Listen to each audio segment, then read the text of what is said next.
যদি কেউ কোনো অন্যায় করে থাকেন বা কেউ সমাজ মাধ্যমে এমন কোনো মন্তব্য করে থাকেন যে মন্তব্যের সঙ্গে দলীয় স্ট্যান্ড মিল খাচ্ছে না, সে যেই হোক যারাই হোক দল তাদের বিরুদ্ধে ব্যবস্থা নেবে।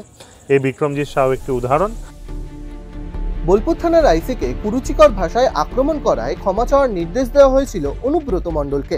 অনুব্রতর পাশে দাঁড়িয়ে বীরভূম জেলা তৃণমূল ছাত্র পরিষদের সভাপতি বিক্রমজিৎ সাউকে বলতে শোনা যায়, লিটন হালদারের দম থাকলে, বুকের পাটা থাকলে সত্যি কথাটা জানাও। রবিবারই ছাত্র পরিষদের সেই সভাপতিকে পদ থেকে সরানো হলো।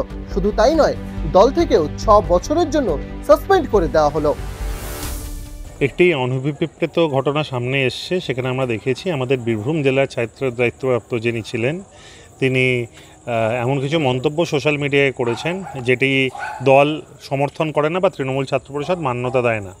সেটাকে সামনে রেখে আজকে আমরা ঘটনার সত্যতা যাচাই করলাম। তার জন্য যেটুকুনি সময় লাগলো, কারণ এই ঘটনার তার সোশ্যাল মিডিয়া পেজে এই মুহূর্তে ছিল না।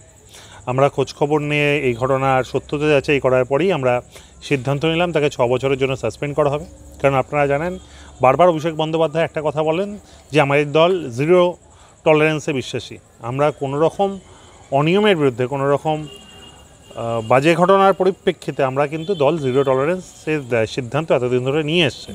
এবং আমাদের নেত্রী মমতা বন্দ্যোপাধ্যায় তার শাড়িতে যাতে কোনোভাবে কালো দাগ না লাগে তার জন্য আমরা যথাসাধ্য তার চেষ্টা করব। এবং এই ঘটনা নিশ্চিতভাবে একটি বিক্ষিপ্ত ঘটনা বলে আমি মনে করি।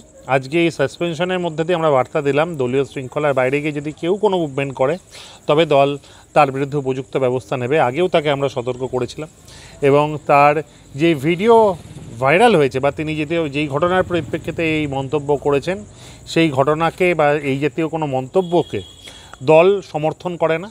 তাই তৃণমূল ছাত্র পরিষদ দলের সর্বকনিষ্ঠ শাখা সংগঠনের একজন প্রতিনিধি হিসেবে, দায়িত্বপ্রাপ্ত হিসেবে আজকে এই সিদ্ধান্তটা আমরা আমাদের শৃঙ্খলা ভঙ্গ কমিটির মধ্যে আলোচনা করে আমরা এই সিদ্ধান্ত নিলাম।